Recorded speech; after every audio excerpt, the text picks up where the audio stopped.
Mesdames, Mesdemoiselles et Messieurs, bonjour. Je me présente, Yannick Seyer. Je suis polytechnicien en nouvelles technologies de l'information et de la communication. Aujourd'hui, je vous propose de placer vos mots-clés et les expressions peu concurrentielles que nous avons vues dans les précédents cours, et ce, dans vos pages web, afin de rendre visible votre site web auprès des internautes. Je vous souhaite un excellent cours à tous. Maintenant que vous savez quels sont les mots-clés et les expressions peu concurrentielles en adéquation avec votre site, encore faut-il savoir où les placer dans votre page HTML pour qu'ils atteignent l'effet escompté, c'est-à-dire se positionner dans les résultats des moteurs de recherche.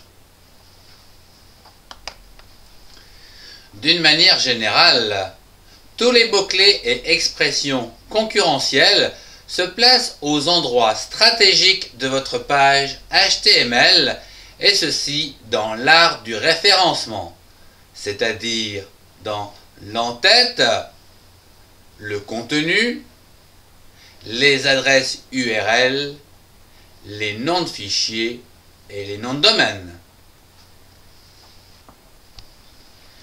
Voyons tout d'abord l'entête.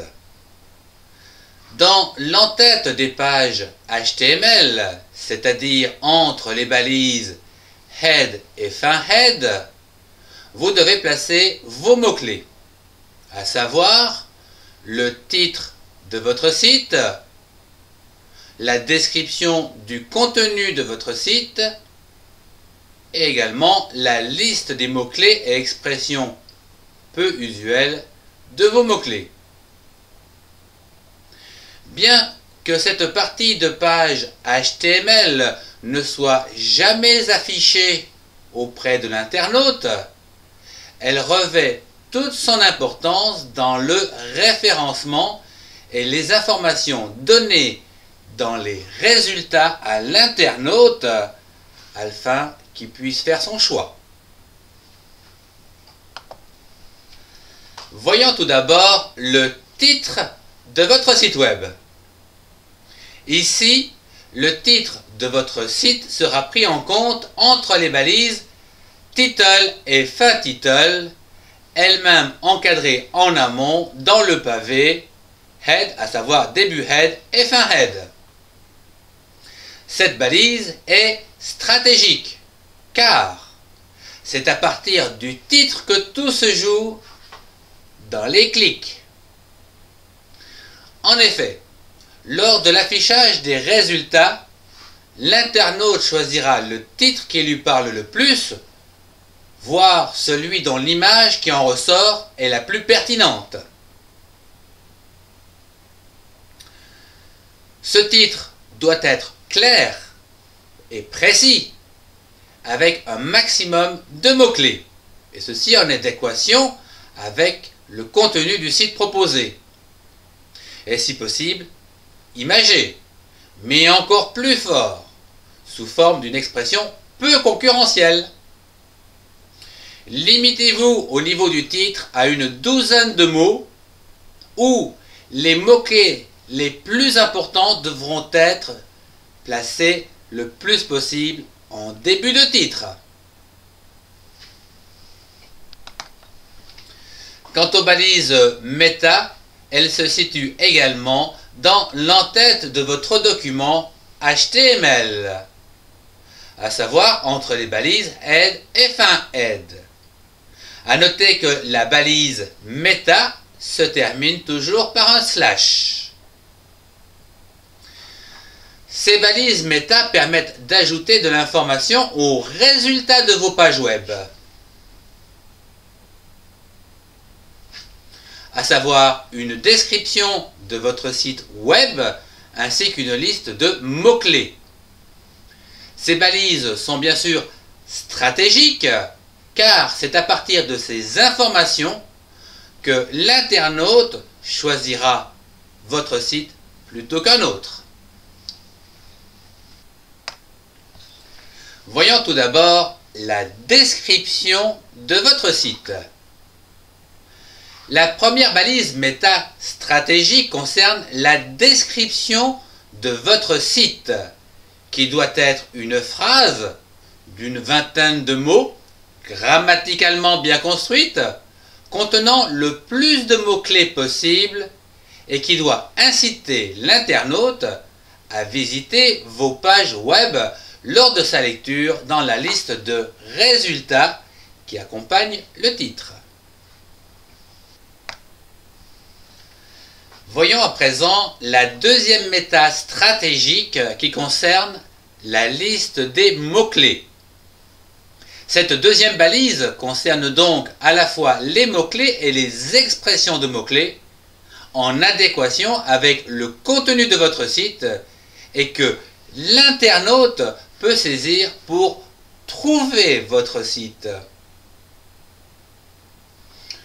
Tous ces mots-clés et expressions doivent être séparés par des virgules et où il est bon de se limiter à ne pas dépasser 100 mots-clés et expressions.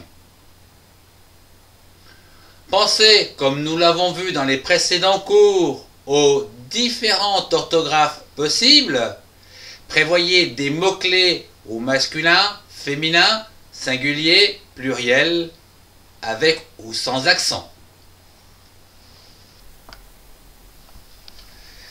Si la partie en tête de votre page HTML est stratégique pour inciter l'internaute à choisir votre site, le contenu HTML visible avec ses mots-clés et expressions de mots-clés est tout aussi stratégique. Les moteurs de recherche tiennent compte des mots-clés insérés dans cette partie visible du contenu HTML de votre site web et où, en tant que concepteur de site web, vous devez veiller à la précision du contenu qui doit rester votre principale préoccupation.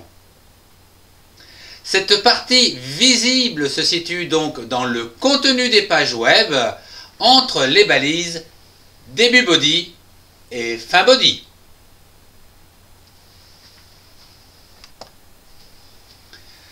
Comme nous l'avons vu dans le troisième cours, le triangle d'or vous permet de savoir où placer vos mots-clés et expressions les plus importantes dans vos pages HTML, et ceci afin qu'ils soient le mieux placés dans les résultats, tout comme dans l'affichage de votre site.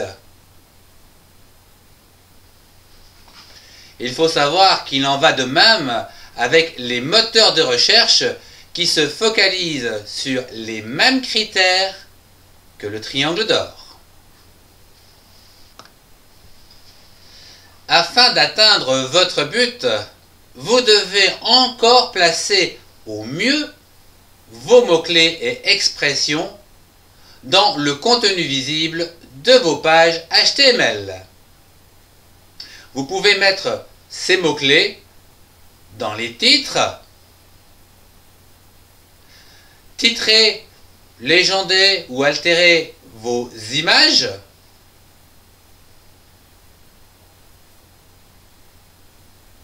vous pouvez mettre ces mots-clés dans des textes de lien,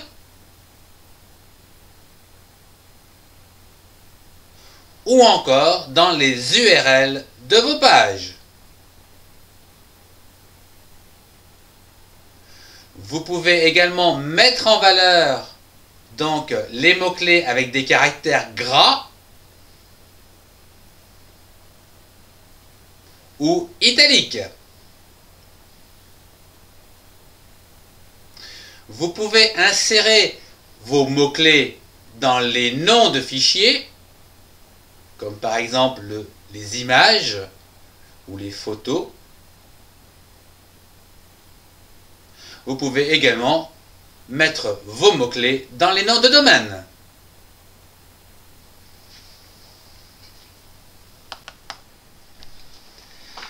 Après Après la mise au point de vos pages web et la mise en place des mots-clés en vue du référencement de votre site, il sera temps de préparer sa publication afin qu'il soit diffusé sur la toile du web et d'être positionné dans les résultats des moteurs de recherche.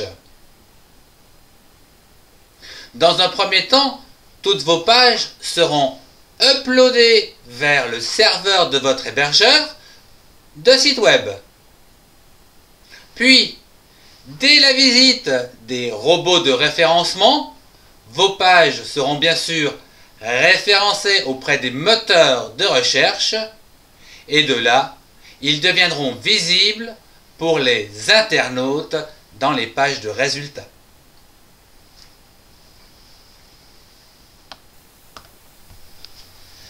Ce cours dédié aux mots-clés et expressions peu concurrentielles à placer dans vos pages HTML se termine.